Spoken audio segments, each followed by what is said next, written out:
कुंज बिहारी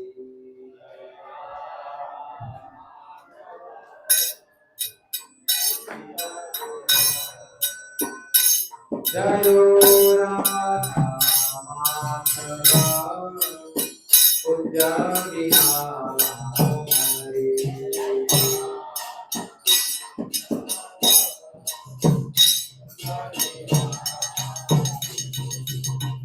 गोपी जना वल्लभा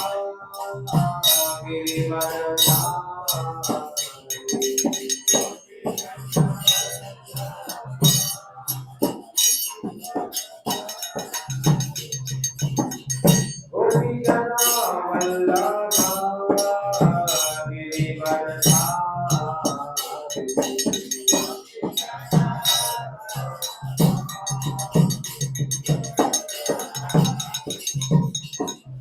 यशोदानंदना व्रज जनरंजना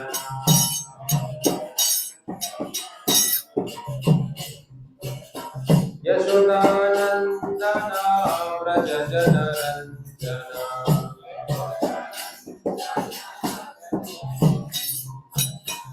यमुना तीरावनचारि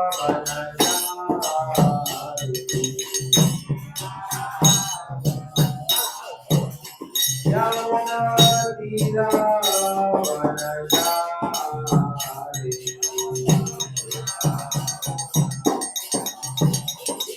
जयो राधा माधव कुंज बिहारी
जयो राधा माधव कुंज बिहारी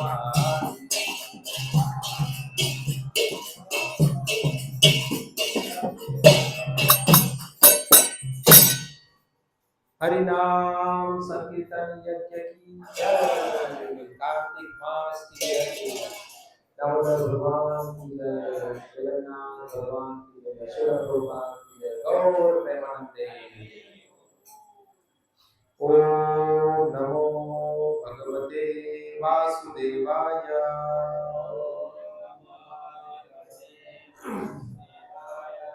ओम नमो भगवते वासुदेवाय।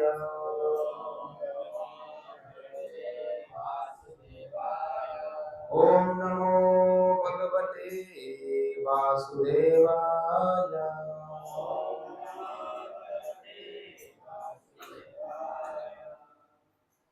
हरे कृष्णा। तो हम चर्चा करेंगे श्रीमद् भगवद गीता से।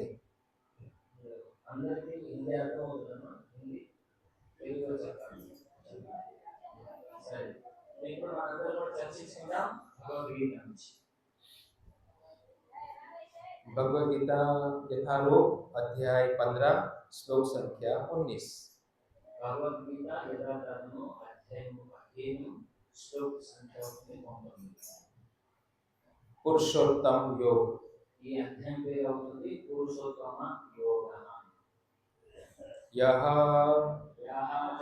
जो माम मुझको एवं इस प्रकार असम्मूढ़ः संशय रहित जानाति जानता है पुरुष उत्तमम भगवान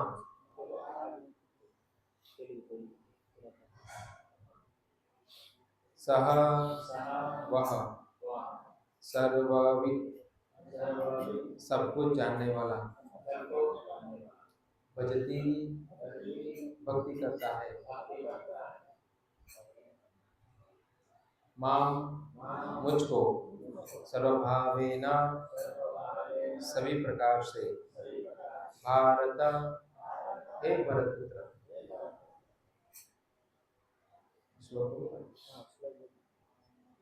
श्लोक पाठ करेंगे। यो मामेव सम्मूढ़ो जानाति पुरुषोत्तमं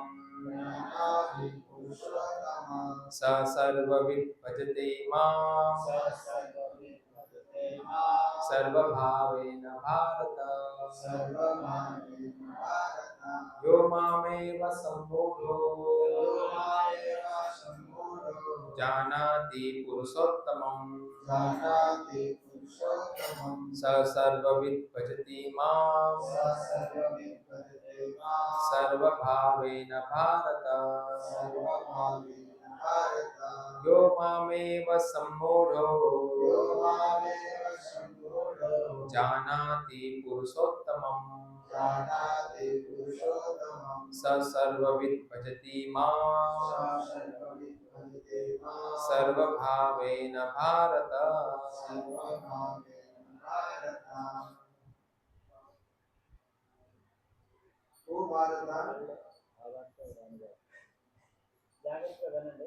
ओ भारत సంశయరహితంగా నన్ను పురుషోత్తమునిగా ఎరుగగలిగిన వాడే సర్వాత్ముడు। అందుచే అతడు నా సంపూర్ణ భక్తియుక్త సేవలో నెలకొన్నాడు। జీవులు మరియు పరబ్రహ్మకు సహజ స్థితికి సంబంధించిన తాత్విక విచారములు లేదా ఊహాగానాలు అనేకము కలవు। కానీ తనను పురుషోత్తమునిగా ఎరిగిన వాడే నిజమునకు సమస్తమును ఎరిగిన వాడని భగవానుడు సృష్టమగు ఈ శ్లోకములో వివరిస్తుంది। అపరిమితమైన జ్ఞానము గల వ్యక్తి పరతత్వమును గూర్చిన ఊహాగానాలలోనే కాలమును గడుపును। కానీ పరిపూర్ణ జ్ఞానము కలవాడు తన కాలమును వృధా చేయకుండా కృష్ణ చైతన్యములో ప్రత్యక్షముగా భక్తియుక్త సేవలో నెలకొను। భగవద్గీత అంతటా ఈ భక్తియుక్త యోగునికి చెప్పబడింది। ఆయనను పరతత్వం మరియు జీవులు సమానమేనని భావించు మూర్ఖపు వ్యక్తులు ఎందరో కలరు। వేద జ్ఞానము శృతిగా పిలువబడును, అనగా అది శ్రవణము ద్వారా అభ్యసించబడినది। నిజమునకు శ్రీకృష్ణ భగవానుడు మరియు అతని ప్రామాణిక ప్రతినిధుల నుండి వేద విజ్ఞానము గ్రహించబడును। భగవద్గీతలో శ్రీకృష్ణుడు ఇక్కడ ప్రతి విషయమును ఎంతో స్పష్టంగా వివరించడం ద్వారా ప్రతి ఒక్కరును దీని నుండి శ్రవణం చేయవలెను। అంతేకాని కేవలము శోకానుభవికే వలె వినోనచో సరిపోదు। అట్టి విషయమును ప్రామాణికుల నుండి అవగాహన చేసుకున్నట్టుకు యత్నించవలెను। అంతేకాని కేవలము పాండిత్యముతో ఊహాగానాలను చేయరాదు। అనగా జీవులు ఎల్లప్పుడూ దేవాది దేవుడైన శ్రీకృష్ణునికి ఆధీనములని విషయమును ఎరుగగలరు। దేవదేవుడైన శ్రీకృష్ణ భగవానుడి వాక్య అనుసరించి దీన్ని అట్లు అవగాహన చేయకపోయిన వాడే వేదోద్దేశమును ఎరిగిన వాడు। ఇతరులు ఎవ్వరూ వేదోద్దేశమును ఎరగలేదు। ఈ శ్లోకంలోని పద్ధతి అను పదము ఎంతో ముఖ్యమైనది। సాధారణంగా శ్రీకృష్ణ భగవానుని భక్తియుక్త సేవ సంబంధములో భజతి అను పదము అనేక చోట్ల వాడబడింది। కృష్ణ చైతన్యము భక్తియుక్త సేవలో నెలకొని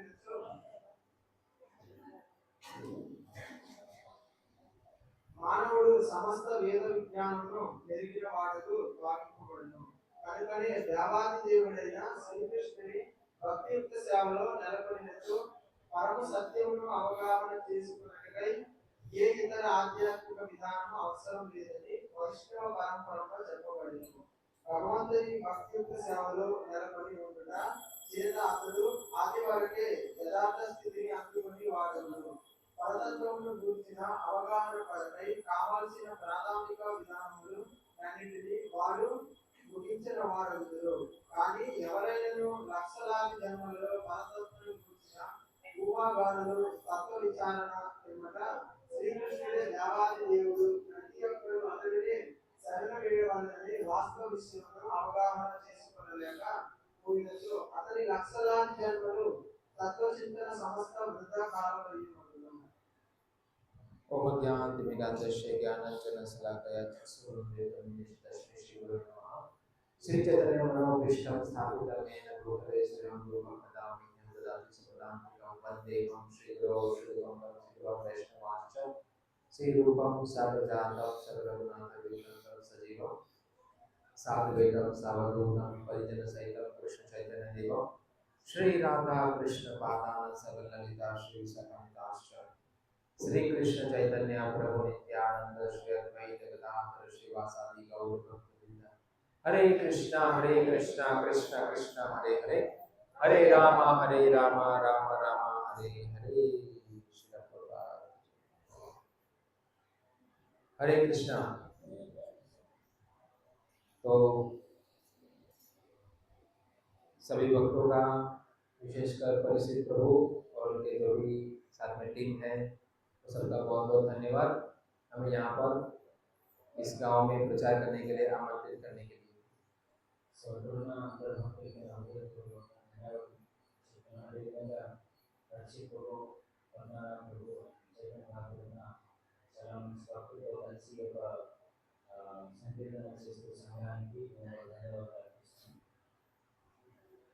तो यहाँ के सभी गांवों में विशेषता है कि सभी गांव में हरिनाम संकीर्तन होना है। तो मुख्य विषय में प्रति चोटलो प्रति ऊళ్ళో ఈ హరినామ సంకీర్తనాన్ని జరుగుతుంది। जो कलयुग का युग धर्म है, यह అవుతుంది కలియుగంలో యుగ ధర్మం। चैतन्य महाप्रभु कहते हैं हरे नाम वही केवलम कलो नास्ते नास्ते गति अन्यथा। నిజంగా చైతన్య మహాప్రభు గారు కూడా ఈ శ్లోకాన్ని పలుకుతారు, కలియుగంలో హరినామ कि हरि नाम के अलावा और कोई उपाय कलयुग में नहीं है।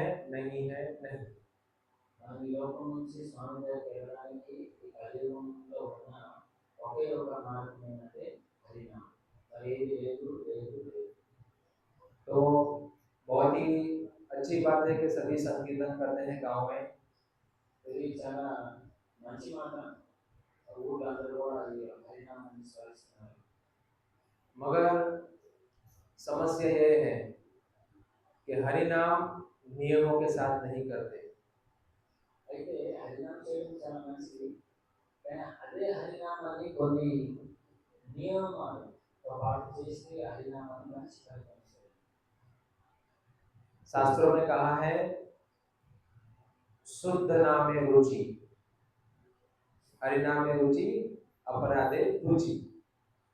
శాస్త్రంలో ఈ విధంగా వర్ణించారు, హరినామం పట్ల రుచి అంటే కలగల, శుద్ధనామం పట్ల రుచి, अपराधंలో రుచి అంటే अपराध చేయడానికి हरिनाम से। तो हरिनाम के माध्यम से हम सब इस प्रकार भगवान के नजदीक जाएं। ये हरिनाम చక్కగా చేసిన వల్ల ఏ విధంగా భగవంతుడు దగ్గరకెళ్తాం। भगवान शुद्ध अति शुद्ध है, तो భగవంతుడు చాలా శుద్ధంలో అతి శుద్ధమైన వ్యక్తి। तो हमें भगवान के नजदीक जाने के लिए शुद्ध होना पड़ेगा। तो మనం కూడా నెలనెలగా భగవంతుడి వైపు వెళ్ళడానికి ఉంటే ఖచ్చితంగా శుద్ధీకరణ చేయాలి। तो किसको शुद्ध करेंगे? ఎవరిని శుద్ధి చేస్తాం? मन को शुद्ध करना है, बुद्धि को शुद्ध करना है, अपनी इंद्रियों को शुद्ध करना है। तो शुद्धि ध्यान చేస్తున్నట్టే మన మనసుని, మన బుద్ధిని, మన ఇంద్రియాలని। तो जो शुद्ध है वो उनके संपर्क में जाकर हम शुद्ध हो सकते हैं। అయితే ఎవరైతే శుద్ధంగా ఉన్నారో వారు ఒక ఆదిలో వెళ్ళాక వాళ్ళ దగ్గరికి వెళ్ళాక మనం కూడా శుద్ధంగా అవుతాం। तो संसार में शुद्ध है कौन? అయితే సంసారంలో శుద్ధమైన వ్యక్తి ఎవరు? जो भगवान श्री कृष्ण को जानता है। ఎవరైతే భగవంతుడు కృష్ణుడని ఎవరు తెలుసు। ये श्लोक में बताया है यो मामेव सम्मूढ़ो जानाति पुरुषोत्तमम्। ये श्लोक में చెప్పబడింది ఎవరైతే నా గురించి చక్కగా తెలుసుకునే వ్యక్తి ఎవరు। जो कोई भी मुझे संशय रहित होकर पुरुषोत्तम भगवान के रूप में जानता है। అయితే నన్ను ఎవరైతే ఇటువంటి సందేహం లేకుండా నీవే పరమ పురుష భగవంతుడని తెలుసుకొని स सर्वविद भजते मां सर्वभावेन भारत। अतएव हे भरत पुत्र वह एक मिनट, वह सब कुछ जानने वाला है। अतएव हे भरत पुत्र वह व्यक्ति मेरी पूर्ण भक्ति में रत होना है। ఎవరైతే భగవంతుడు శుద్ధ భావనతో భగవంతుడు విష్ణువు భావనతో ఆయనే ఖచ్చితంగా ఒక రోజు నన్ను చేరుకుంటాడు। तो हमें उन लोगों का संग करना पड़ेगा जो भगवान को संशय रहित जानते हैं। तो కాబట్టి మనము కూడా అటువంటి ఒక భక్తితో సంగతిని తీసుకోవాలా ఎవరైతే చక్కగా భగవాన్ శ్రీ కృష్ణ। बहुत सारे लोग जानते हैं कृष्ण भगवान है, बहुत सारे लोग जानते हैं जगन्नाथ भगवान है, द्वारकाधीश भगवान है, मगर तब भी वो नहीं जानते। అయితే ఇక్కడ చాలా వ్యక్తులు తెలుసు కృష్ణుడు అంటే తెలుసు, జగన్నాథుడు అంటే తెలుసు, కానీ నిజంగా వాళ్ళకి కృష్ణుడు అంటే ఎవరు తెలియదు, జగన్నాథుడు అంటే ఎవరు తెలియదు। क्योंकि उनके दिमाग में सिर्फ और सिर्फ भगवान श्री कृष्ण की सुनना है, वो विचार नहीं होगा। सिर्फ भगवान की सुनना है वैसा विचार नहीं है उन लोगों के अंदर जो संशय। तो చెప్పండి కేవలం కృష్ణుడు కొరకే వింటారు, వేరే ఆలోచన ఏముండదు। हम विज्ञान को मानते हैं और कृष्ण को भी मानते हैं। तो మేము ఇప్పుడున్న విజ్ఞానం ఏదైతే చేస్తుందో ఆయనకి నమ్ముతాము, అదే విధంగా కృష్ణుడిని నమ్ముతాము। हम आधुनिक पढ़ाई वाले प्रोफेसर की भी मानते हैं और वेद व्यास की भी मानते हैं। అయితే ఈ రోజు ఎవరైతే ప్రొఫెసర్స్ ఉన్నారో వాళ్ళు కూడా వాళ్ళని నమ్ముతాము, అదే విధంగా వేద వ్యాసులు కూడా నమ్ముతాము। मगर हमें दो साइड मानने वालों के लोग संशय रहित नहीं होते।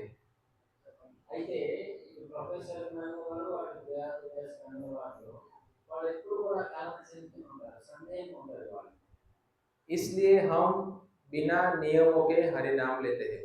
तो కాబట్టి మనందరం కూడా ఎటువంటి నియమాలు లేకుండా హరి నామాన్ని తీసుకుంటాం। शास्त्रों में कहा है मांसाहार, नशा, व्यभिचार, जुआ नहीं करना है। అయితే ఈ ఎందుకు నియమాలు పాటించే హరినామ గురించి అంటే ఇది మన వైదిక శాస్త్రాలు వర్ణించారు। మాంసం తినరాదు, వ్యభిచారం చేయరాదు, మందు తాగరాదు, పేగడ ఆడరాదు, ఈ 4 వస్తువులు మన శాస్త్రాలు వర్ణించారు। विज्ञान प्रचार कर रहा है अंडा वेजिटेरियन है। అయితే శాస్త్రాలు ఏం పలుకుతుందంటే ఇవన్నీ కూడా నాన్ వెజ్ అని తినకూడదు। అయితే ఈ యొక్క ఇప్పుడున్న సమాజం విజ్ఞానం ఏం చెప్తుందంటే గుడ్డు కోడి నుంచి వచ్చింది, అది కూడా ఏంటి కాయగూరతో పోతారు గుడ్డు। बड़े बड़े फिल्म स्टार आते हैं, तो विमल खाओ, गुटखा खाओ, शराब पियो, KFC चिकन खाओ, और अलग अलग लड़कियों के साथ घूमो। ఇప్పుడున్న మన దుర్భాగ్యం ఏంటంటే ఎవరికైతే స్టార్ అని చెప్తాం కదా సినిమా స్టార్ని, వాళ్ళు వచ్చేసి గుట్టుగా తినండి అని అడ్వర్టైజ్మెంట్ ఇస్తున్నాడు. ఆ గుట్ట తిన్నోడేమో బక్కాయి చనిపోతున్నాడు, వాడేమో పూర్తిగా గుట్ట గుడ్లు తర్వాత మళ్ళా కేఎఫ్సి ముందుగా కేఎఫ్సి అందరూ తెలుసు, అది కోల్డ్ మాంసం, అది తినండి ఇది తినని ఇక్కడ ఉన్న జనాలందరూ కూడా చెప్తున్నారు. वो सब संशयवादी है, उनको जीवन का लक्ष्य पता नहीं है, उनको ये पता नहीं है कि हम आत्मा है, हम शरीर नहीं है। तो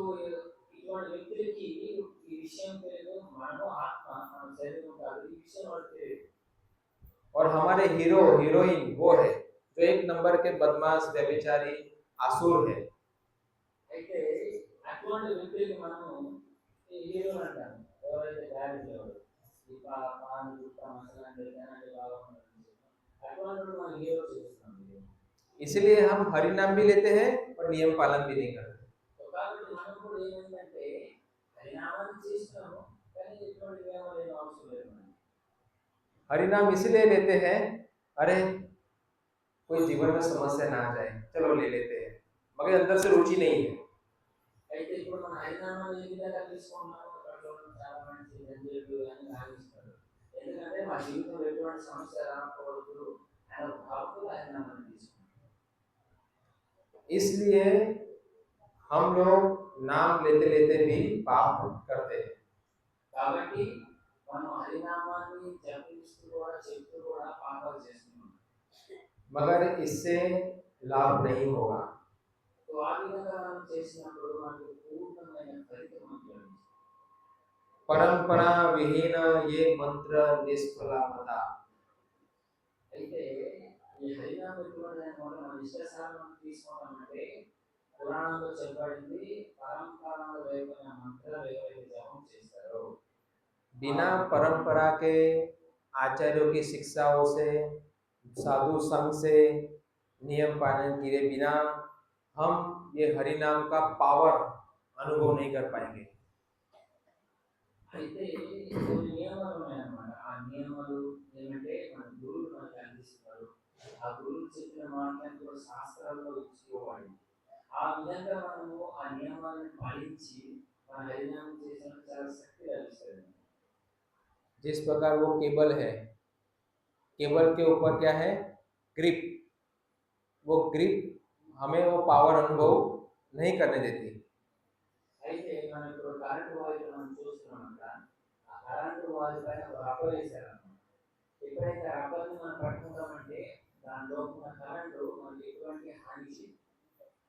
तो परंपरा हमें हरि नाम का ओरिजिनल पावर देती है।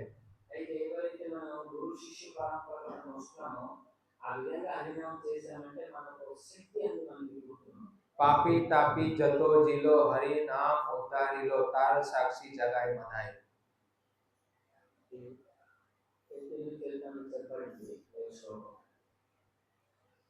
పాపులు తాపులు ఎవరైతే ఉన్నారో అది ఏం చేసిందంటే అటువంటి వ్యక్తులు కూడా ఈ హరినామాన్ని ఉద్ధారం చేసింది। इस्कॉन के संस्थापक आचार्य एसी भक्ति वेदांत स्वामी श्रील प्रभुपाद ये परंपरागत एक महान शुद्ध आचार्य थे। అయితే ఈ ఇటువంటి పాపాలు చేసిన హరినామాన్ని ఉద్ధరించింది మనకు తెలుసు, అదే విధంగా మనకు చాలా ఆచార్యుడు ఆయన పేరు एसी भक्ति वेदांत स्वामी श्रील प्रभुपाद। 70 साल की उम्र में भारत से America, Europe, Japan, China, London पूरे विश्व में जाकर उन्होंने ये शुद्ध हरिनाम प्रचार किया। तो ఆయన ఎంత గొప్పవాడు చూడండి, 70 సంవత్సరాల వయసులో ఆయన అమెరికా, జపాన్, లండన్ ఇటువంటి ప్రదేశాలు తిరిగి ఈ హరినామాన్ని ప్రచారం చేశారు। क्या है वो श्लोक अपना जीवा वेगम उदरपस्थ वेगम सर्व वाचो वेगम मनस क्रोध वेगम जीवा वेगम उदरपस्थ वेगम एतान योनवान विषहेत धीरा सर्वे मभिमाम पृथ्वी शिष्या। कहा गया है कि कौन पूरे विश्व में प्रचार कर सकता है, तो पहले वाचो वेगम, अपनी इंद्रियों को कंट्रोल करना है। उदरोपस्थ वेगम, अगर ये कंट्रोल है तो ये भी कंट्रोल होगा। फिर एतान वेगान यो विषय ततीता, जब ये कंट्रोल है, ये कंट्रोल है, तो जनेन्द्रिया भी कंट्रोल रहती है। तब वो व्यक्ति पूरे विश्व में ये हरिनाम का प्रचार कर सकता है और बहुत सारे शिष्य बना सकता है। ये शिला प्रभुपाद जी थे। అయితే ఈ శ్లోకం చెప్పండి, ఎవరైతే చెప్పిన మాటను కూడా నియంత్రించే శక్తి ఉందో, కోపాన్ని నియంత్రించే శక్తి ఉందో, మనసుని నియంత్రించే శక్తి ఉందో, ఆహారాన్ని నియంత్రించే శక్తి ఉందో, ఈ శ్లోకంలో చెప్పబడినట్టే ఎవరైతే ఎక్కువగా భుజిస్తున్నారంటే ఆయన పొట్ట పెద్దగా ఉంటుంది. మరి ఆయన ఈ యొక్క లైన్లో ఉన్న చూడండి, జననేంద్రియ అంటే ఆయన కోరికలు తీర్చుకోవడానికి, ఆహారము పొట్ట దానికి అందుతుంది. ఎవరైతే ఈ ఆహారాన్ని గట్టిగా స్వీకరిస్తున్నారో ఆయన పొట్ట పెద్దగా ఉంటుంది, ఎక్కువ కూడా ఆర్థిక తర్వాత అవి తప్పుడు పనులను కూడా చేయడానికి ఆయన మొక్కువ చూపిస్తున్నాం. जितने भी फिल्म स्टार हैं, क्रिकेटर्स हैं, उनकी ये इंद्रिया कंट्रोल नहीं है, उधर कंट्रोल नहीं है, जनेन्द्रिया कंट्रोल नहीं है। आज किसी एक लड़की के साथ, किसी और लड़की के साथ, कभी लड़के 60-60 साल में तीसरा चौथा विवाह करते हैं। वो कुत्ते बिल्ली की तरह जैसे है। అయితే ఈ రోజు కూడా మనం ఎవరైతే వీళ్ళంతా కూడా ఫిల్మ్ స్టార్స్ అని మనం వాళ్ళ పైన ప్రాణాలు అర్పించేస్తున్నాము. అయితే వాళ్ళు ఏ విధంగా ఉన్నారంటే అది ఎప్పుడు చూసినా తింటూనే ఉంటారు, తర్వాత పొట్ట నిండా తింటూనే ఉంటారు. వాళ్ళు 60-70 సంవత్సరాలకి ఒక 10 మనిషి స్త్రీని మారుస్తూ ఉంటారు. 70 సంవత్సరాలైనా సరే వేరే అమ్మాయితో తిరుగుతూ ఉంటారు. దీని అర్థం ఏంటి? అటువంటి వృత్తిని మనందరం కూడా సినిమా శాస్త్రం చెప్పాము. నిజంగా సినిమాలో ఉన్న వ్యక్తి అన్నారు. फिल्म इंडस्ट्री का मतलब होता है कुत्ते बिल्ली बनाने की industry. Film industry means cats and dog, कुत्ते बिल्ली बनाने की इंडस्ट्री है। సో ఇది చెప్పబడింది సినిమా ఇండస్ట్రీ అంటే ఏమో అంటే కుక్కలు పిల్లులు పేదలకైన ఒక సంస్థ అని చెప్తారు. और हम सब उनको अनुसरण करते हैं, तो हम क्या बनने वाले हैं? అయితే మనందరం కూడా ఇప్పుడు ప్రపంచం అంతా కూడా ఆ పిల్లి కుక్కల్ని అనుసరిస్తే వాళ్ళ దగ్గర నుంచి మనం ఏం నేర్చుకుంటాం? और शिला प्रभुपाद जी ने कुत्ते बिल्ली को मनुष्य बनाया। అయితే ఇక్కడ మహానాచార్య శ్రీ ప్రభుపాద వారు ఆయన ఏం చేశారంటే కుక్కల్లాగా పిల్లిలాగా తిరుగుతున్న వ్యక్తిగా మానవుడిగా చేశారు. हमारे भारत का एक साधु कितना पावरफुल है, देखो एक शुद्ध व्यक्ति बनता है तो कितने लोगों को शुद्ध बना सकता है। సో అయితే మనం చూడొచ్చు ఈ యొక్క ప్రపంచంలో ఒకే ఒక వ్యక్తి ఆయన, అలాగే ఆయన గురువారానికి ఆదేశించారు. ఆయన పేరు శ్రీ ప్రభుపాద వారు, ఒకే ఒక సాధువు ఆయన ప్రపంచాన్ని మొత్తం కూడా అలగలగ చేశారు.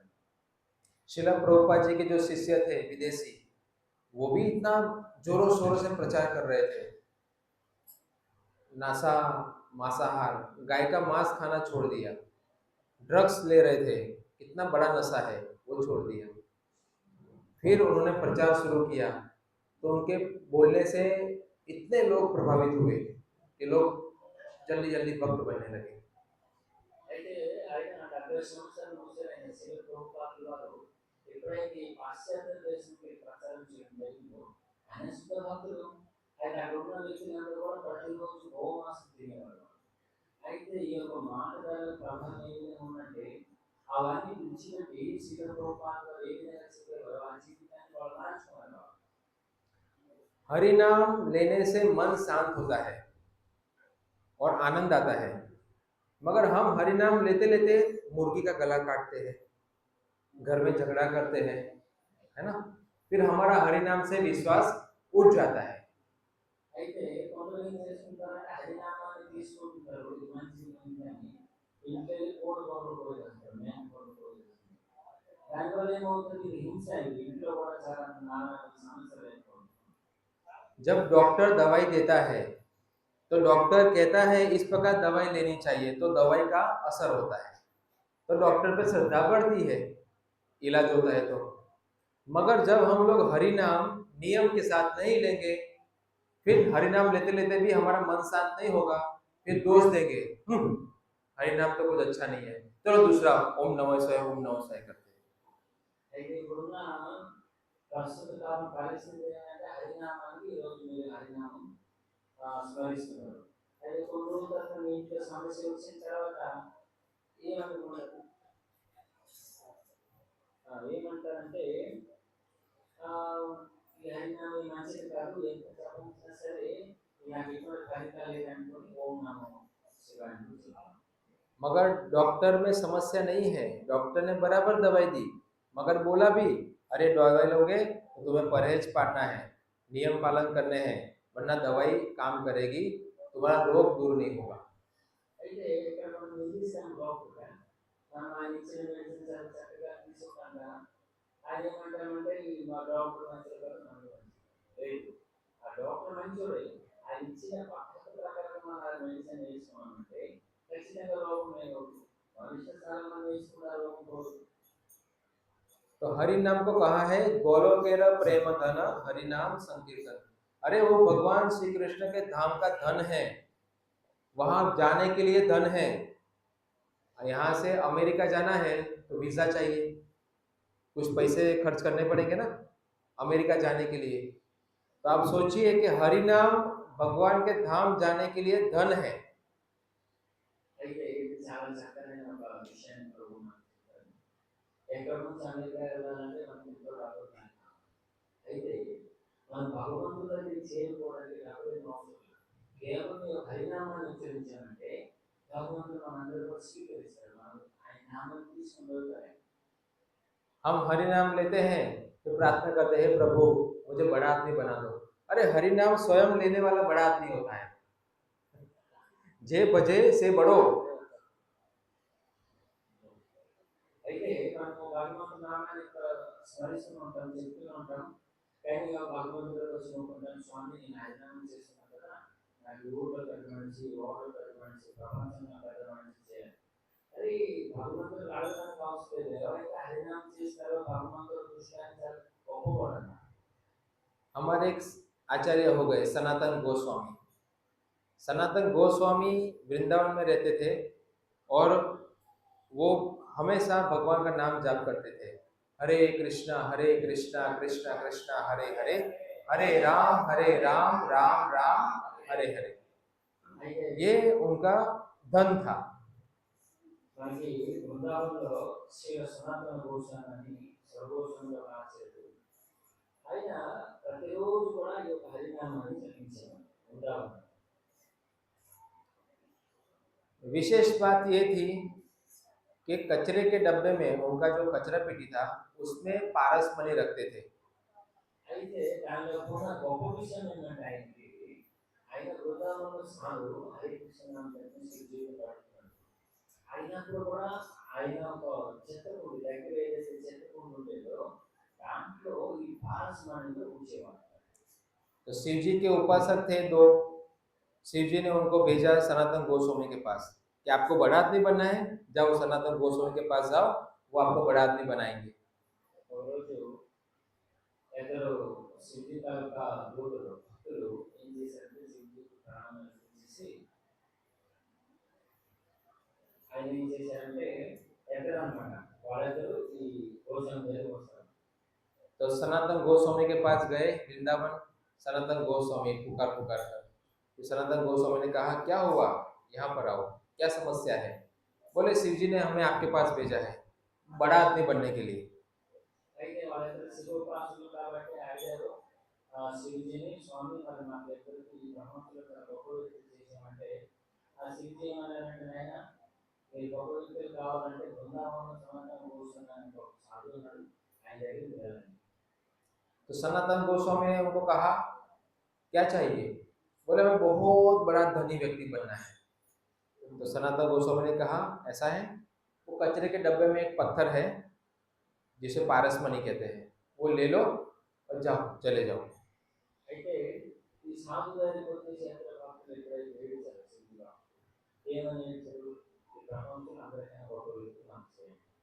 అయితే ఈ సనాతన గోస్వామి ఏమనుకున్నారంటే ఓ గొప్ప వ్యక్తులు కావాలి కాబట్టి అక్కడ ఆయన పక్కనే ఒక ఎచ్చట తాప ఉంది. దాంట్లో పాస్ అని రాళ్ళు ఉన్నాయి.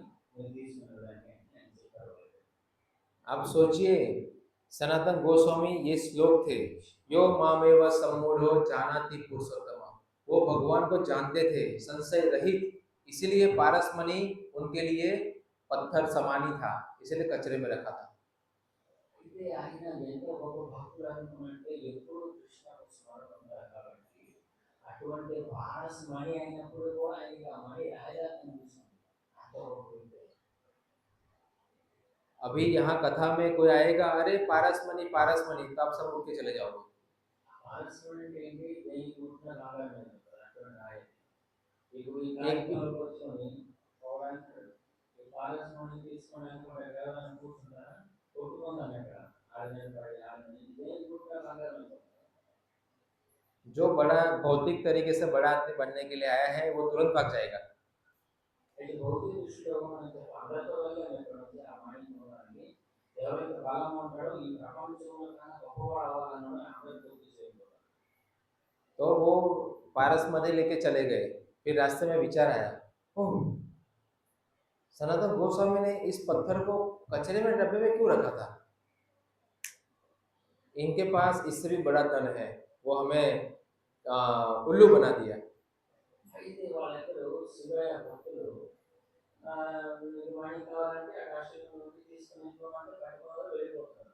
వెళ్తూ వెళ్తూ ఎప్పుడైతే నంది అయిపోయారు వాళ్ళకి ఒక ఆలోచన వస్తుంది. అరే ఈ పారస్మణి ఎంత పెద్ద విలువైన వస్తువు ఆయన అది ఎక్స్ట్రా డబ్బులు వదిలేశాడంటే దాని అర్థం దీనికంటే విలువైన సామాన్యం దాని అయిపోతుంది. चलो वापिस आते सनातन गोस्वामी के पास, ऐसा हमारे साथ चीटिंग क्यों किया? అయితే వాళ్ళైతే మళ్ళీ వచ్చారు. ఏమని మాతోటి ఆయన మోసం చేశారని మనకు తెలియజేశారు. फिर सनातन गोस्वामी के पास गए, बोले सनातन गोस्वामी, हमें सब समझ में आ गया है, मगर उनको कोई समझ में नहीं आ रहा था। సో వాళ్ళందరూ శివభక్తులు వెళ్ళి అడుగుతున్నారు సనాతన గోస్వామి, మరి మా ఇద్దరికి చక్కగా అర్థమైంది, మీరేం చేయబోతున్నారు. फिर सनातन गोस्वामी ने कहा, एक काम करो, तुम्हें इससे भी बड़ा धन चाहिए, एक काम करो, पहले इस पत्थर को यमुना में डाल दो। అయితే ఏం కావాలంటే మీరు నాకు పారస్మరణ ఇచ్చేది ప్రపంచం ఒకటి, అయితే మీ గొప్ప కోసం నాకు ఇచ్చేస్తానంటే దీనికైనా గొప్ప వస్తుంది అని ఉంది. అప్పుడు అంటే సనాతన గోస్వామి కావాలా అయితే వెళ్ళి అంటే స్నానం చేస్తాను. फिर सनातन गोस्वामी ने कहा, मेरे पास सबसे बड़ा धन है, दुनिया का सबसे बड़ा धन क्या है? वो हरे कृष्णा कृष्णा कृष्णा हरे हरे, हरे रामा रामा रामा हरे हरे। అంటే ఈ ధనము ఈ ప్రపంచం కన్నా చాలా గొప్ప విలువైన వస్తువు.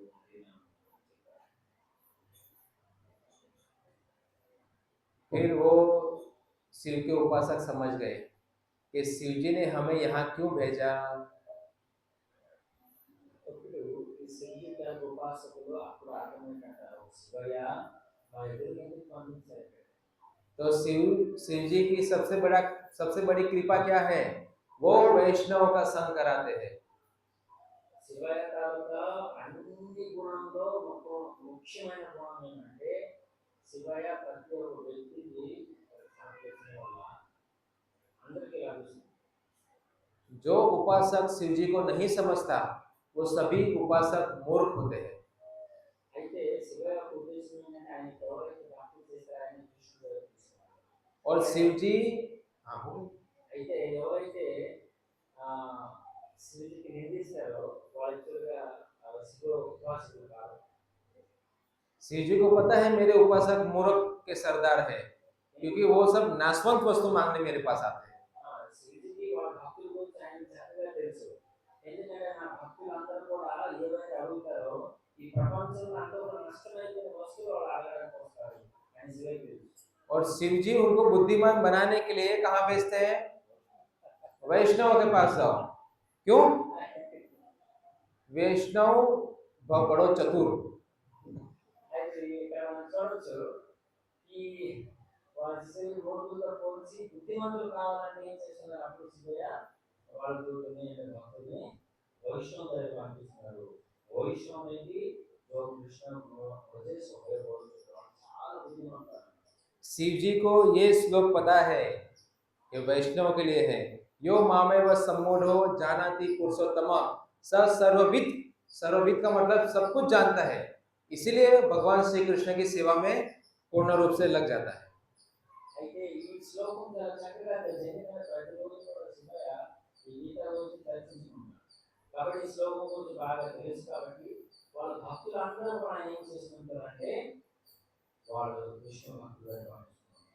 विश्व में इतने सारे भक्त हैं, बड़ी बड़ी डिग्री प्राप्त की थी, डॉक्टर, इंजीनियर, आईआईटी, हाँ, आज सब कुछ त्याग कर भगवान श्री कृष्ण की सेवा में लगे हैं, प्रचार प्रसार कर रहे हैं पूरे विश्व में। क्यों? पूरा भारत, पूरा विश्व मूर्खों से भरा पड़ा है।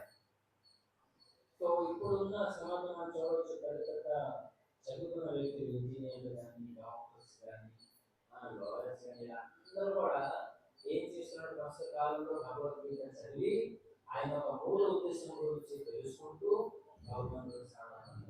ఎందుకంటే మనందరూ తెలుసు ఈ ప్రపంచం అంతా కూడా మూర్ఖులతో क्योंकि हम सबकी मृत्यु निश्चित है, हम मरने वाले हैं। तो मरने से पहले हमें क्या तैयारी करनी चाहिए? बैंक बैलेंस बनाना चाहिए, है? नहीं, मरने से पहले हमें आध्यात्मिक बैंक बैलेंस बनाना है, जो हरि नाम के द्वारा होता है। అయితే మన ఎందుకు మూర్ఖులని చెప్పండి అంటే ఏవైతే వస్తువులు ఈ ప్రపంచం నుంచి కట్టుకుని వెళ్ళలేమో ఆ వస్తువుల పట్ల ప్రాతిపదికన కష్టపడుతున్నాము. అదొకటి మనకు కూడా ధనం మనకు పోగొట్టుకున్నామంటే శనిగ్రహం ఏం తీసుకుంటాం అది కాదు. ఎప్పుడైతే ఆధ్యాత్మికమైన ధనం మనం సంపాదించుకున్నామంటే ఆ ధనం మనకు వాడు. बहु नाम जन्म नामन्ते ज्ञान वाम प्रबंधते वासुदेव सर्वमिति सा महात्मा सुलभ। बहुत बहुत जन्मों के बाद जब हमें ज्ञान होता है कि विष्णु कृष्ण भगवान है, जगन्नाथ भगवान है, वो उसे महात्मा कहते हैं। భగవద్గీతలో చెప్పారు స్వామి ఎవరైతే మహాత్ములు అనుకున్నంటే జగన్నాథుడికి కృష్ణుడికి ఆయన భగవంతుడు అని తెలుసుకుంటారో వాళ్ళు ప్రపంచం మహాత్ములు. यो मामेव सम्मूढ़ो जानाति पुरुषोत्तम। पुरुषोत्तम का मतलब होता है कि भगवान के समान और भगवान के ऊपर और कोई नहीं है। कृष्ण के समान, कृष्ण के ऊपर और कोई परम सत्य नहीं है। పురుషోత్తమ ఈ యొక్క శబ్దానికి అర్థం ఏంటంటే ఆయన కన్నా సమానంగా ఆయన కన్నా పైకి ఎవరు లేరు కాబట్టి ఆయన పేరు పురుషోత్తముడు. तो भगवान श्री कृष्ण ने पूरी सृष्टि बनाई है और बहुत सारे लोग काम पे लगाया है। इंद्र, चंद्र, वरुण, फिर कौन है? कुबेर जी, शिव जी, ब्रह्मा जी, अनेक अनेक देवतागण पूरी सृष्टि में काम कर रहे हैं। అయితే భగవంతుడు ఈ ప్రపంచాన్ని సృష్టించి మిగతా వాళ్ళందరూ కూడా సేవ చేయమని ఇంద్రుడిని చంద్రుడిని వాయుదేవుడిని శివుడిని బ్రహ్మని దుర్గాదేవి ఈ విధంగా అందరూ కూడా ఈ ప్రపంచంలో అందపెట్టారు. कृष्ण गीता में कहते हैं अहम ही आदि देवाना, मैं तो देवताओं का भी आदि हूँ, मेरे से आते हैं सभी देवतागण। సో వాళ్ళు ఏమనుకున్నారంటే ఈ దేవి దేవతలు అందరూ కూడా భగవంతుడి నుంచే వస్తుంది మనందరికీ తెలిసి. तो इसलिए ये जितने भी वैष्णव हैं धोती कुर्ता में, ये सब लोग भगवान को पूर्ण रूप से जानते हैं, इसीलिए ये समय निकाल कर आपके पास आकर प्रचार करते हैं गांव में। तो ఎవరైతే ధోతి కుర్తా తెలక పెట్టి కూర్చున్నారో వాళ్ళు ఖచ్చితంగా వాళ్ళకి తెలుసు భగవంతుడు అంటే ఎవరని తెలిసి ఈ విషయాన్ని కూడా వాళ్ళు తెలుసుకున్న వాళ్ళు ఏ ఎవరు ప్రకారం చేస్తున్నారు. इसलिए कलयुग में कहा गया है साधु संग सर्व शास्त्र कई लव मात्र साधु संग सर्व सिद्धि हो। అయితే ఈ యొక్క శ్లోకం అర్థం ఏంటంటే ఎలాగా ఈ యొక్క హరిభక్తి చేసుకోవాలంటే సాధువులకు సాధువు మూడు సార్లు చెప్పండి సాధు సంఘ అని ఎవరు చెప్తున్నారు సర్వశాస్త్రం అన్ని రకాల శాస్త్రాలు చెప్తున్నారు. ఒక్కసారి సాధు మనకు లభించాలంటే అన్ని కార్యాలు కూడా మనకి సులభం. लव मात्र साधु संग का मतलब होता है थोड़ा सा भी भक्तों का संग कर लिया क्योंकि भक्तों के पास पूर्ण ज्ञान है। थोड़ा सा भी संग कर लिया, आपको सार दे देंगे। वो सार क्या है? जीवेरे स्वरूप होय कृष्ण नित्य दास। हम सब भगवान श्री कृष्ण के दास है। అయితే వాళ్ళకి ఎప్పుడైతే మనం వాళ్ళ దగ్గరికి వెళ్తామో సాధువు దగ్గరికి మన జీవితంలో ప్రశ్నైనప్పుడు వాళ్ళ సాధమైన వస్తువు మనకి ఇస్తున్నాం. మనకి సాధమైన వస్తువు ఏముందంటే జీవన స్వరూపం కృష్ణుడికి చాలా చక్కగా సేవ చేయాలి వాళ్ళు. कितने सारे मूर्ख है, गीता भगवान श्री कृष्ण ने बोली तो भी कहते हैं हम कृष्ण को नहीं मानते। చూడండి ప్రపంచంలో మూర్ఖుల సంఖ్య ఎక్కువైందని ఎందుకు చెప్తున్నారంటే మనందరికీ తెలుసు భగవంతుడు కృష్ణుడు ఈ గీత అర్జునుడు బోధించినట్టు అని చెప్తే మనం ఏమంటాము ఎక్కడ కృష్ణుడు చెప్పాడు ఇదే మూర్ఖం. इसे कितने सारे मूर्खों ने भगवत गीता लिखी है, मगर उस गीता को पढ़कर लोग भटक गए हैं, आज तक अपने जीवन का लक्ष्य नहीं समझ पाए। అయితే ప్రభుపాదులు ఈ గీత ముందు ఎందరో గొప్ప గొప్ప వ్యక్తులందరూ కూడా గీత రాశారు. అయితే గీత చదివి ఒకరు భక్తులు అవైనా గీత చదివిన తర్వాత వాళ్ళందరూ తీసుకోవాలంటే तो आप सबसे विनती है, आप सभी हरिनाम ले रहे हैं, बहुत ही सुंदर बात है, मगर साथ साथ में अपनी इंद्रियों को, मन को और बुद्धि को आप शुद्ध नहीं करेंगे, तब तक ये हरिनाम का फायदा नहीं होगा। కాబట్టి ఎప్పుడైతే మనము ఈ విధంగా సాధు సాధన చేసుకొని మనం హరినామం చేసుకున్నామంటే ఖచ్చితంగా మన ఫలితాలు లభిస్తుంది. ఒకవేళ మనం నిష్కాసారం చేసుకోవాలా గురువు అవసరం విద్య అవసరం శాస్త్రాలు మనం పట్టించకుండా మనం నిష్కాసారం చేసామంటే దానికి మనకి ఎటువంటి ఫలితాలు రావు. तो जिस दिन मृत्यु आएगी उस दिन हमारी ये शरीर की आसक्ति सब कुछ लेके चली जाएगी। तो क्यों ना हम लोग मरने से पहले व्यवस्था करें। అయితే हाँ? ఇందులో ఈ ప్రపంచంలో చాలా సత్యమైన విషయం ఏంటంటే ఒక రోజు చనిపోవాలి. అయితే చనిపోతున్నప్పుడు మనం కొన్ని విషయాలు పట్టుకుని వెళ్తాం కొన్ని వెళ్ళొచ్చు ఆర్థిక కార్యక్రమం. అయితే ఆ విషయాల పట్ల మనం ఎందుకు సమయం ఇవ్వట్లేదు? మన కష్టానికి సంబంధించిన ఆ విషయాలను కూడా మనతో పాటు వస్తాయి. ठीक है, तो हमें अभी से ये सब भक्त नियम पालन करते हैं, उनसे सीखिए कि हम कैसे अपने आप को शुद्ध करें तो भगवान हमें स्वीकार करेंगे। సో కాబట్టి నేను ముందే చెప్పాను మీ అందరూ భక్తులు కూడా చాలా చక్కగా ఈ మాట ఆచరిస్తున్నారు. దయచేసి వాళ్ళకి సందేహం తీసుకుంటూ మీరు కూడా మీ జీవితాన్ని ఆచరిస్తున్నారు. कलयुग में सबसे बड़ा अवसर है, चैतन्य महाप्रभु की कृपा है, शिला प्रभुपाद जी की कृपा है और बहुत सारे वैष्णव की कृपा है कि नगर नगर जाकर प्रचार करते हैं। ये कितना भाग्य का काम है। आपको आगे बैठना है, सुनना है, भोजन प्रसाद भी मिलता है। कौन करता है कलयुग में आज किसके लिए इतना? कोई नहीं करता। అయితే ఈ భక్తిలో చూడండి సాధు సాంగత్యాలు ఎక్కువగా ఏం చేయాలని అవసరంగా మీరు ఇప్పుడు ఏం చేశారు ఈ యొక్క సమయాన్ని తీసుకుని వచ్చి జగన్నాథ మందిరంలో కూర్చుని చెవులిచ్చిన వెళ్ళండి విన్నాము తర్వాత ప్రసాదం ఇదే ఈ విధంగా మన భక్తిని కొనసాగించాలి.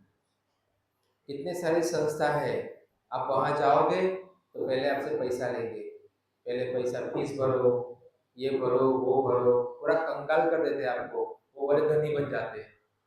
అయితే ఉన్న భక్తులు తెలుసుకుంటారు గురువులు గ్రామానికి ఆయన కూడా ప్రచారం చేసుకోవాలి వాళ్ళు కూడా హరినాములు కృష్ణుడు అయితే వేరే సంస్థలకు వెళ్తున్నారనుకోండి ఏమవుతుంది మీరు వెళ్ళిన వెంటనే మీ దగ్గర ఉన్న కావాల్సిన డబ్బుని తీసి ఆయన వాళ్ళకి ఫీజు కట్టి చెప్పారు. ये सब भक्त की अपेक्षा एक ही है, आप सब भगवान श्री कृष्ण के अच्छे भक्त बने, बाकी आपसे कोई अपेक्षा नहीं है। ये लोग अपनी नौकरी छोड़कर, सब कुछ छोड़कर आपको भगवान के धाम कैसे जाना है उसके लिए आपके पीछे पड़े हुए हैं। అయితే కొందరు భక్తులు ఈ విధంగా ప్రచారం చేసిన మీ అందరూ కూడా తెలుసుకుంటారు వాళ్ళ ఉద్యోగాలు వదిలిపెట్టి ఊరు గ్రామాన్ని ప్రచారం చేస్తున్నారంటే దాని ఉద్దేశం మీ అందరూ భగవంతుడు గారు తీసుకున్నారు వాళ్ళ జవాబులు తీసి ఈ విధంగా ప్రచారం చేస్తారు. तो आज जो कार्यक्रम हुआ है उसका एक अच्छा फल आना चाहिए। సో ఈ రోజు ఏదైతే మీ అందరూ ఈ కార్యక్రమం చేశారు కాబట్టి మంచి ఫలం లభించాలన్నమాట. क्या होना चाहिए अच्छा फल? यहाँ पर पुस्तकें है, माला है, आज से आपको हरे कृष्णा कृष्णा कृष्णा हरे हरे, हरे राम राम राम हरे हरे जाप करना है। और साथ साथ में भगवद गीता अन्य पुस्तक है अपने घर में बसानी है, प्रतिदिन पढ़ना है। అయితే ఈ మంచి ఫలితం రావాలని నిర్ణయించారా? మరి ధర్మాలు ఉన్నాయి, పుస్తకాలు ఉన్నాయి, గీత ఉన్నాయి, మీకు ఇష్టము. మీరు కూడా మీ ఇంట్లో పెట్టుకునేది గీతను చదవండి, హరినామం చేయండి. ఇది మంచిది. ఇదంతా వినేసాక మనం ఏం చేయాలనుకోండి అందువల్ల సమృద్ధిగా అవుతుంది.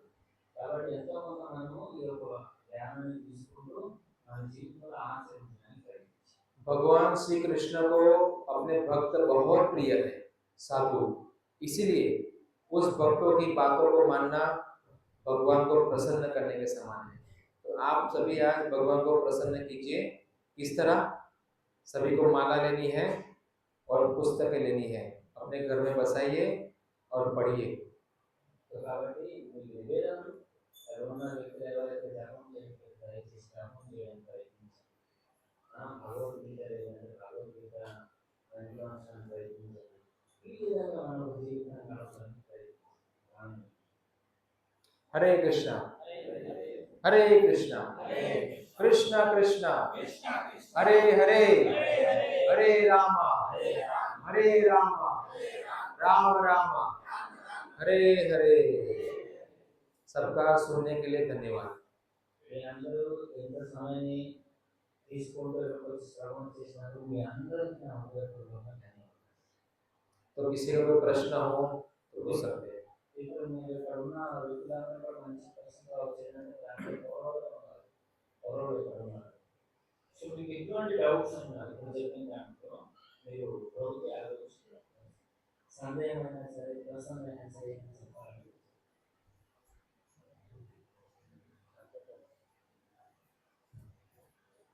हरे कृष्ण हरे कृष्ण। तो प्रभु आप बताएं कि हम सब करते हैं, तो गुरु दीक्षा लेने के लिए जरूरी है क्या? मतलब गुरु दीक्षा हम नहीं भी लेंगे और जॉब भी करेंगे तो क्या हमको बेनिफिट और भगवान से मिलेगी? मैंने पहले कहा परंपरा विहीन ये मंत्र निष्फल होता है। क्यों? क्योंकि भगवान श्री कृष्ण ने जो परंपरा बनाई है वो संशय रहित है, तो हमें उनके मार्गदर्शन में भक्ति करनी है। तो मार्गदर्शन का मतलब हमारे आध्यात्मिक गुरु, क्योंकि शरणागति कैसे होगी? शरणागति का मतलब मैं किसी को समर्पित हूं, कैसे पता चलेगा? तो कोई गुरु करने पड़ेंगे, उनके मार्गदर्शन में जीना पड़ेगा, ठीक है ना? तो फिर शिक्षा और दीक्षा वो भी आती है। और भगवान श्री कृष्ण अर्जुन को कहते हैं तद्विद्धि प्रणिपातेन परिप्रश्नेन सेवया उपदेशति तत् ज्ञानम ज्ञानम तत्त्वदर्शन। अर्जुन गुरु के पास जा और मेरे बारे में मार्गदर्शन दो। तो ये तो सिस्टम है, हमें फॉलो करनी पड़ेगी। कृष्ण ने कहा है हर फील्ड में मास्टर होता है कि नहीं होता? आपको इंजीनियर, डॉक्टर, कसाई भी बनना है तो भी मास्टर चाहिए, गला कैसे काटना है, तो हर एक में मास्टर है। तो फिर भगवत धाम जाने के लिए भी मास्टर तो चाहिए। మంచి ప్రశ్న అడిగారు. ఏమంటే అయితే ఇప్పుడు ఈ హరినామం చేయడానికి గురువు మనకి కావాలని అడిగారు. గురువు లేకంటే మనం ఆ నామం చేసే శక్తి వాళ్ళకు అది చదువుతుందంటే ఒకవేళ అది పారంపరంగా లేకపోయి ఆ గురువు దగ్గర నుంచి హరినామం స్వీకరించలేదంటే అది అంత కూడా ఎటువంటి పని. నేను ప్రతి విషయం నేర్చుకోవడానికి గురువు కావాలని చెప్పారు. మనము ఇక్కడ ఒక ముఖ్యమైన విషయం చెప్పారు, చదవడానికి కాయగూరలు కట్టడం వాటికి ఏదైనా బిల్డింగ్ తయారు చేయడానికి అడుగుతున్నాం కదా. చివరికి ఏమన్నారంటే మెడ కూడా ఎవరైతే పోస్తున్నారు అసలు ఈ ఆవులను చంపుతున్నారు అది కూడా నేర్పడానికి గురువు కావాలి. కాబట్టి గురువు నుంచి ఆ నామాన్ని తీసుకున్నామంటే చాలా మంచిది అని చెప్పారు. ఇప్పుడు మనం కూర్చొని అని చెప్తున్నారు తీసుకుంటే చాలా మంచిది. చాలా రకరకాల తీసుకుంటే हरे कृष्ण। ఇంకా ఎవరికైనా ప్రశ్న మంచి అవకాశం మీ అందరికీ ఎన్నో డౌట్స్ ఉంటాయి అండ్ ఫోన్ ఎక్కడ కూర్చున్నాయండి ఏమవుతున్నారు అయిపోయింది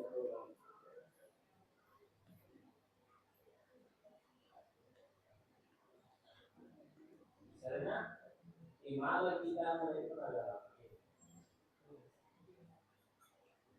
ఓకే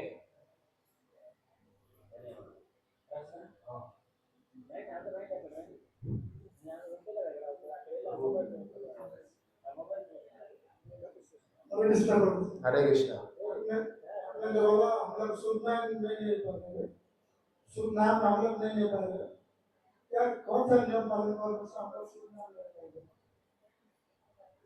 शुद्ध नाम लेने के लिए हमें जो लोग भगवान की बात मान रहे हैं, सर्वविद भजते माम सर्वभावेन भारत, जो संशय रहित जानते हैं कृष्ण को, वैसे लोगों का संग करना है। क्योंकि हमारे में बहुत सारे संशय हैं, जन्मों जन्म के संशय है। आप सोचिए, भगवद गीता प्रश्न उत्तर, श्रीमद् भागवतम प्रश्न उत्तर, है ना? तो क्यों इतने सारे प्रश्न उत्तर? क्योंकि हम सबको बहुत डाउट है। इसलिए हम सबको ये डाउट जब तक क्लियर नहीं होंगे तब तक हम लोग शुद्ध नाम नहीं ले पाएंगे। कोई क्या बोलता है, प्रभु जी मैं तो मन से नाम लेता हूँ, प्रभु जी मैं तो एकादशी के दिन नाम लेता हूँ। क्या पूरा तुम एकादशी के दिन ही मरने वाले हो क्या?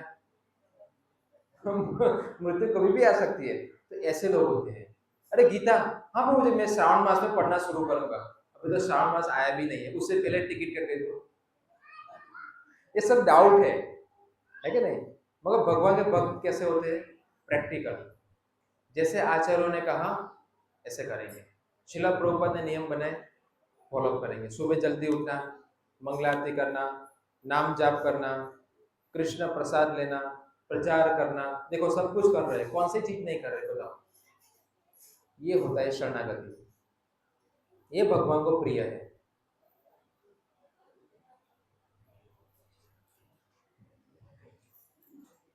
మళ్ళీ మంచి ప్రశ్న ఇచ్చారు ఏమంటారంటే మనము ఈ హరినామం చేయడానికి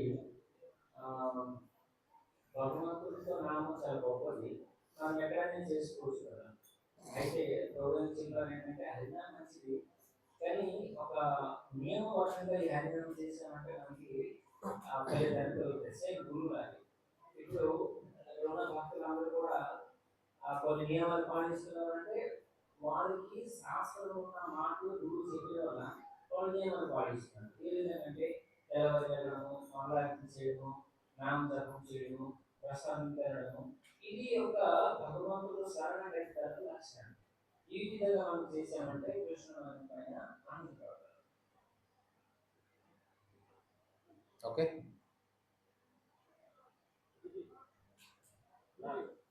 आजकल लोगों को हम लोग देख रहे हो सुबह से शाम तक घूम रहे पैसे के, अभी वो लोग मेंटली स्ट्रांग नहीं है, अगर ये करेगा तो स्ट्रांग होगा। वो पागलों का संग करते हैं।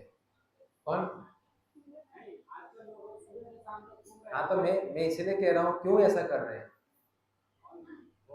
क्योंकि उनके आदर्श बड़े बड़े बड़े पागल हैं। कौन कौन? मुकेश अंबानी, टाटा, अदानी। हाँ, वो पैसे कमा रहे हैं, उनको देख रहे हैं, ठीक है ना? मगर वो उनके हीरो यहाँ कहाँ है? वेद व्यास नहीं हीरो हैं, शिला प्रभुपाद जी हीरो नहीं है, हैं? कृष्णा, जगन्नाथ जी ये थोड़ी हीरो है, ये तो जीरो है। हीरो तो ये लोग हैं। అమ్మ వెళ్ళకంటే అందరికి ప్రసాదాలు ఉన్నాయి, పూజ ఉంది, ఆరతి ఉంది, వెళ్ళిపోకండి, ప్రసాదం తీసుకుని అన్నీ ప్రశ్నిస్తున్నాడు. తెల్లారి సాయంత్రం వరకు తీసుకోకుండా డబ్బుల గురించి భయపెడుతున్నాడు. అయితే ఎవరు చెప్పారంటే మనం ప్రపంచంలో కూడా పిచ్చోళ్ళు ఉన్నారు, అంబానీ, ఈ టాటా, ఈ అందరూ కూడా డబ్బు పిచ్చోడు, ఒక్కదాకా భయపెడుతున్నారు. ఎందుకు భయపెడుతున్నారంటే వాళ్ళకి సరైన హీరో కావట్లేదు. వ్యాసుల వారు ప్రభుపాద హీరో దొరికితే వాళ్ళు పిచ్చుకోకలాగా తిరగరు, ఆగిపోతారు.